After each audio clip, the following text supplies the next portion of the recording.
बेलाच्या माध्यमातून आपलं अंतःकरण त्या ठिकाणी प्रवृत्त व्हावं, देवाच्या जवळ जावं.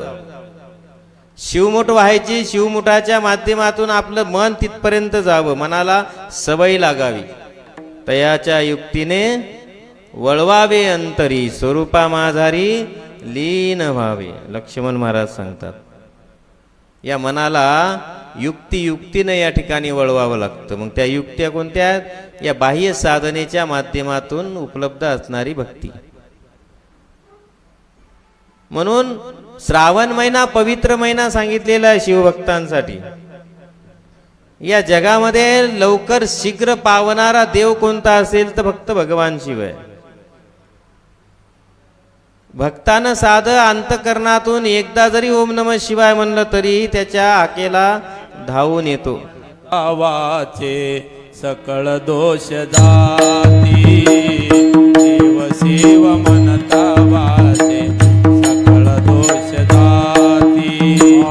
सकळ दोष जाती सर्व पाप नाचती, सकळ दोष जाती सर्व पाप नाचती.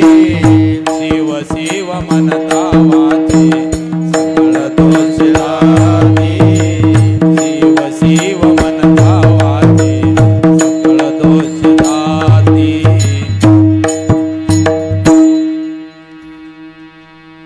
शिव शिव म्हणता सकल दोष जाती. भगवान शिवाचं नाम हे शकणे दोष मुक्त करणार आहे, रोग मुक्त करणार आहे, भय मुक्त करणार आहे. विविध अंगानं परमेश्वराचं नाम जर घेतलं की प्रपंचातील विषयाला अनुसरून निर्माण होणाऱ्या या जीवाच्या समोर समस्या ह्या सगळ्या मुक्त करणारं फक्त परमात्म्याचं नाम आहे.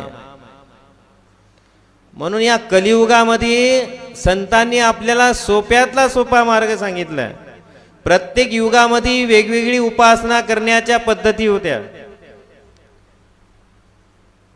काही यज्ञाच्या रूपानं, काही विविध जंगलात जाऊन तपश्चर्या साधनेच्या माध्यमातून, द्वापर युगात त्रेतायुगात विविध पद्धतीनं उपासना करण्याच्या मार्ग होते.